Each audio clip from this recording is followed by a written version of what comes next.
Colossus 1:10. കർത്താവിന് യോജിച്ചതും അവിടത്തേക്ക് തികച്ചും പ്രീതികരവുമായ ജീവിതം നയിക്കുവാൻ നിങ്ങൾക്കിടയാകട്ടെ. അതുവഴി നിങ്ങളുടെ എല്ലാ പ്രവൃത്തികളും ഫലദായകമാവുകയും ദൈവത്തെക്കുറിച്ചുള്ള ജ്ഞാനത്തിൽ നിങ്ങൾ അഭിവൃദ്ധിപ്പെടുകയും ചെയ്യും. പരിശുദ്ധ പരമദിവ്യകാരുണ്യ നേരവും ആരാധനയും സ്തുതിയും പുകഴ്ചയും ഉണ്ടായിരിക്കട്ടെ.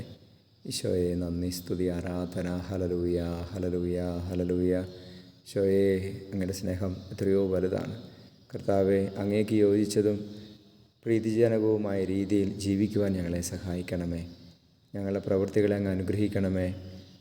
കർത്താവെ, അങ്ങയെക്കുറിച്ചുള്ള ജ്ഞാനത്തിൽ ഞങ്ങളെ വളർത്തണമേ. പരിശുദ്ധാത്മാവിൽ ഞങ്ങളെ അങ്ങ് നയിക്കണമേ എന്ന് പ്രാർത്ഥിക്കുന്നു. ലോകം മുഴുവനെ ഈ ജ്ഞാനത്തിൽ നിറയ്ക്കണമേ എന്ന് പ്രാർത്ഥിക്കുന്നു. നമ്മുടെ കർത്താവ് ഈശോ മിശിഹായുടെ കൃപയും പിതാവായ ദൈവത്തിൻ്റെ സ്നേഹവും പരിശുദ്ധാത്മാവിൻ്റെ സഹവാസവും നിങ്ങളോടുകൂടി ഉണ്ടായിരിക്കട്ടെ, ഇപ്പോഴും എപ്പോഴും എന്നേക്കും. ആമേൻ.